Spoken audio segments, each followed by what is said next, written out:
Hello guys, welcome back to my channel Shatabdi's kitchen and blog. আজকে একটু ব্লগটা ডালতে দেরি হয়ে গেল, তো আজকে আমি বানাচ্ছি আলু, শিমলা মির্চ, বিনস দিয়ে একটা ভেজ পোলাও।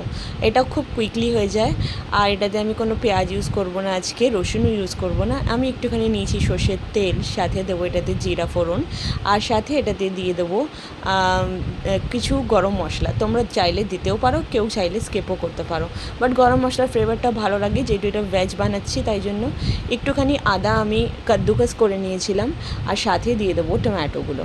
তো টমেটোগুলো দেওয়ার পর আদাটা টমেটোটাকে একটুখানি নুন দিয়ে আমি জাস্ট এটাকে ভালো করে নাড়াবো, সাথে হলুদও দিয়ে দিয়েছি।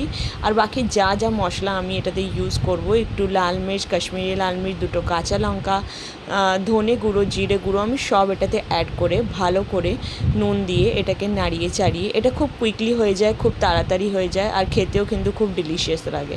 তো এরপর আমি যেই ভেজিসগুলো কেটে রেখেছিলাম, আলু, শিমলা মির্চ আর বিনস, আমি সেই ভেজিসগুলো অ্যাড করলাম। তোমরা চাইলে এখানে অনেক রকমের ভেজি অ্যাড করতে পারো, যেমন ফুলকপি, আরও অনেক কিছু। সাথে দিলাম নুন এখানে, আর নুন দিয়ে তারপরে আমি উপর থেকে দিয়ে দেবো ভিজানো রাখা চাল।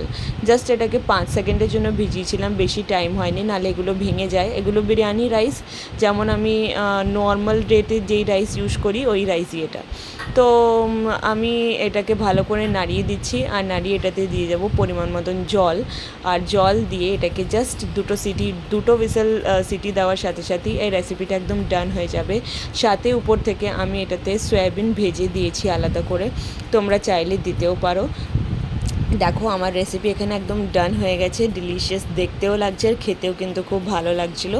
তো এটা উপর থেকে সয়াবিন দিয়ে আমি করলাম সার্ভ, আর উপর থেকে একটু ঘি দিয়ে। তো রেসিপিটা কেমন লাগলো একবার নিশ্চয়ই জানিও। Tata, bye bye.